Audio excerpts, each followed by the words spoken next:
A'udzubillahi minasyaitonirrajim. Bismillahirrahmanirrahim.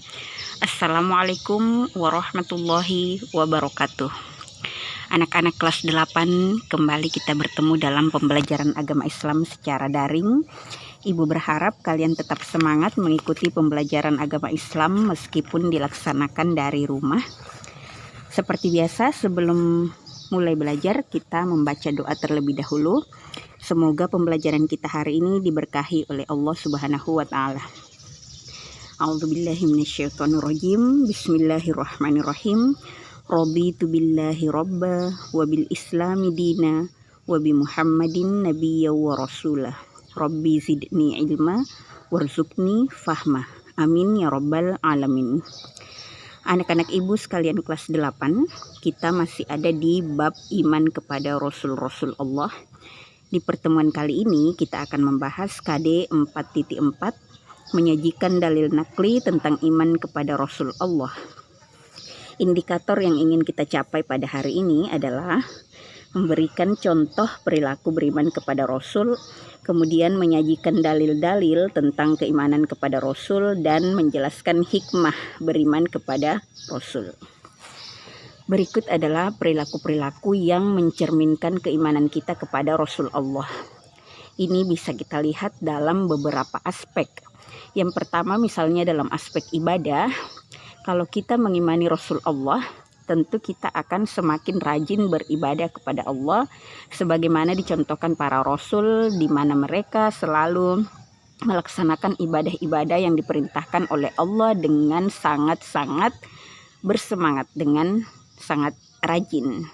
Kemudian dalam perjuangan menegakkan amar ma'ruf nahi mungkar, kita juga bisa mencontoh para Rasul yang memerintahkan kepada umatnya untuk melaksanakan hal-hal yang baik dan memerintahkan kita untuk menjauhi hal-hal yang buruk. Jadi itu bisa kalian amalkan dalam kehidupan sehari-hari. Kalau menemukan suatu kemungkaran atau ketidakadilan di suatu tempat, itu bisa kalian cegah dengan perkataan atau dengan perbuatan. Selanjutnya, contoh perilaku lain yang mencerminkan keimanan kita kepada Rasul adalah kita bisa mengikuti dan mengembangkan sifat-sifat wajib dari para Rasul ini dan menghindari sifat-sifat mustahilnya. Jadi sebagaimana kita ketahui, sifat wajib Rasul itu ada 4. Yang pertama siddiq, jujur. Yang kedua amanah, dapat dipercaya. Yang ketiga tabligh, menyampaikan. Dan yang keempat adalah fatona atau cerdas. Jadi kita bisa mencontoh mereka dengan cara selalu berbuat dan berkata jujur dalam kehidupan sehari-hari kepada siapa saja. Kemudian kita harus selalu menunaikan amanah. Kalau kita dipercaya oleh orang tua, oleh guru, oleh teman untuk melakukan sesuatu atau melaksanakan sesuatu, mengatakan sesuatu atau diberikan tugas, kita harus melaksanakannya dengan penuh pertanggungjawaban. Kita harus melaksanakannya dengan penuh amanah. Kemudian kita bisa mencontoh Rasul dengan banyak belajar supaya kita menjadi orang-orang yang cerdas. Kita juga harus selalu menyampaikan apa yang diperintahkan kepada kita. Misalnya guru suruh menyampaikan sesuatu kepada orang tua di rumah, nah itu kita harus menyampaikannya. Jangan sampai pesan atau amanah yang diperintahkan kepada kita tidak terlaksana dengan baik. Kemudian kita juga harus menghindari hal-hal yang termasuk sifat mustahil Rasul. Itu adalah kewajiban dari sifat wajib tadi. Yang pertama adalah kizib atau kazib, suka berbohong. Jadi kita tidak boleh berdusta, kita tidak boleh berbohong dalam keadaan apapun. Kemudian kita tidak boleh menyembunyikan kebenaran. Kemudian kita harus tidak boleh berkhianat.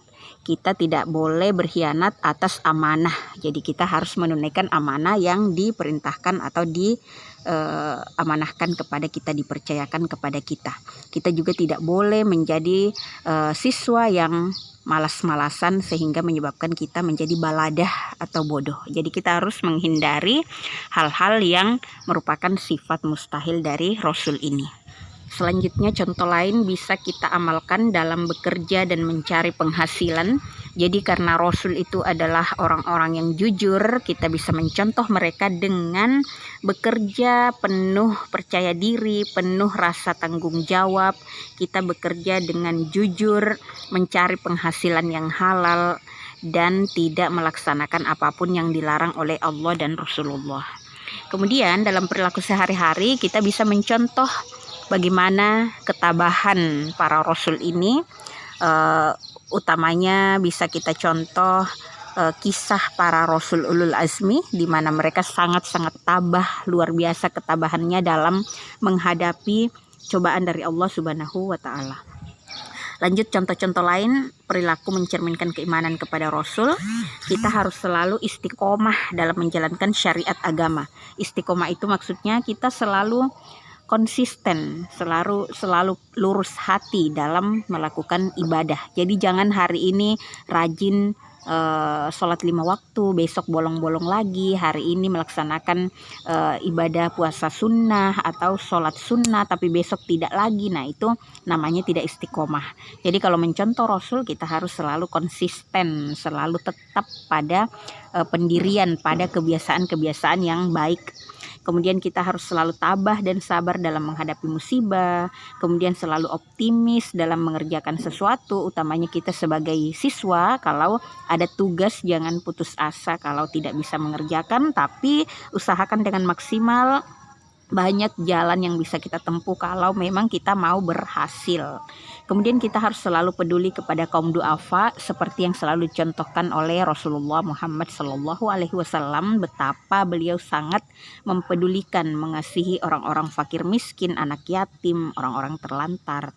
Kemudian kita harus selalu melaksanakan ibadah-ibadah sunnah, jangan hanya ibadah wajib.